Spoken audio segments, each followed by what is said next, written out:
Sakal Gunarnavasha Vande Guru Sri Charanarabindam.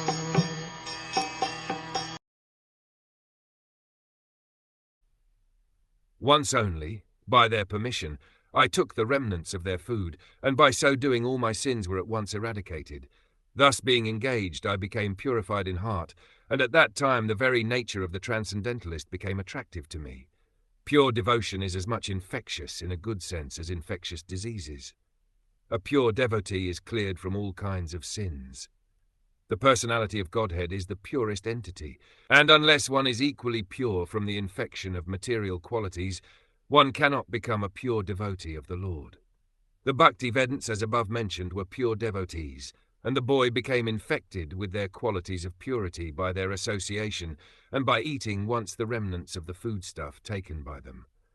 Such remnants may be taken even without permission of the pure devotees. There are sometimes pseudo-devotees, and one should be very much cautious about them. There are many things which hinder one from entering devotional service, but by the association of pure devotees all these obstacles are removed.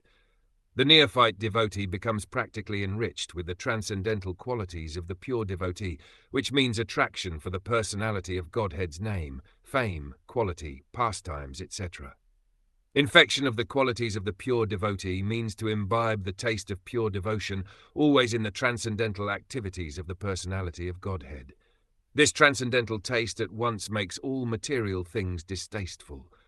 Therefore, a pure devotee is not at all attracted by material activities. After the elimination of all sins or obstacles on the path of devotional service, one can become attracted. One can have steadiness.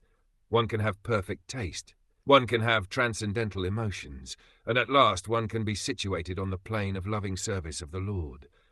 All these stages develop by the association of pure devotees, and that is the purport of this stanza.